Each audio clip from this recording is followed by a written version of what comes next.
લાખિયાવીરાના છેતરપિંડના કેસમાં ભચાઉના 4 દૂતારાઓ ઝડપાયા। ધર્મની બહેન બનાવીને સાધુના વેશમાં પુત્ર પ્રાપ્તિની વિધિના નામે કરી હતી ઠગાઈ। આરોપીઓને મોબાઈલ લોકેશનના આધારે પશ્ચિમ કચ્છ પોલીસની ટીમે થરાદથી ઝડપી લીધા। નખત્રાણા તાલુકાના લાખિયાવીરા ગામના દંપતીને સાધુના વેશમાં આવીને ઘરની પરિસ્થિતિ અને પુત્ર પ્રાપ્તિની વિધિ કરાવવાના નામે રૂપિયા 2 લાખ અને 74,700ની કિંમતના સોના ચાંદીના ઘરેણાં પડાવી લઈ છેતરપિંડી આચરવાના કેસમાં ભચાઉના 4 દૂતારાઓને પશ્ચિમ કચ્છ નખત્રાણા પોલીસની ટીમે થરાદ બનાસકાંઠાથી ઝડપી પાડીને ગુનાનો ભેદ ઉકેલી લીધો છે।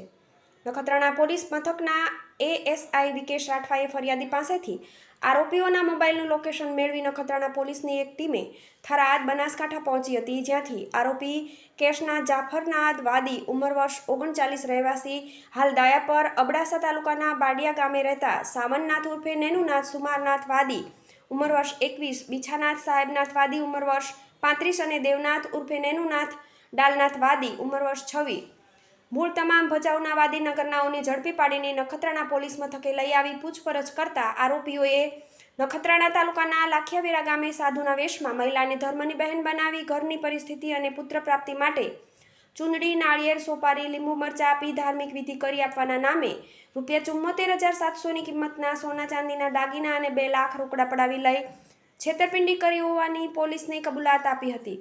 પોલીસે આરોપીઓના કબજામાંથી રોકડા 2 લાખ 74,700ના સોના ચાંદીના ઘરેણાં અને 8 લાખની જીપ તથા 35,000ના 3 મોબાઈલો સહિતનો મુદ્દામાલ કબજે કરી આરોપીઓ સામે આગળની કાર્યવાહી હાથ ધરી છે। આરોપીઓનો ગુનાહિત ઇતિહાસ: આરોપી કેશવનાથ સામે દયાપર પોલીસ મથકમાં પ્રોહિબિશનના અલગ 4 ગુનાઓ નોંધાયા છે, જ્યારે આરોપી બીછાનાથ સામે ભચાઉ પોલીસ મથકમાં છેતરપિંડીનો ગુનો નોંધાયો છે। કઈ રીતે ગુનાનો ભેદ ઉકેલાયો?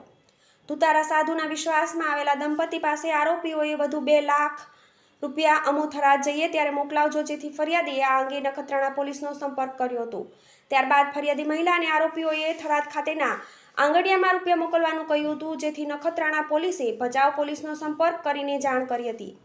ભચાઉ પોલીસની ટીમ થરાદ પહોંચીને આરોપીઓને દબોચી લીધા હતા। ત્યારબાદ નખત્રાણા પોલીસ થરાદ જઈને આરોપીઓની અટકાયત કરીને ફરિયાદીનો ગયેલા પૂરેપૂરા મુદ્દામાલ રિકવર કરી ગુનાનો ભેદ ઉકેલી લીધો હતો।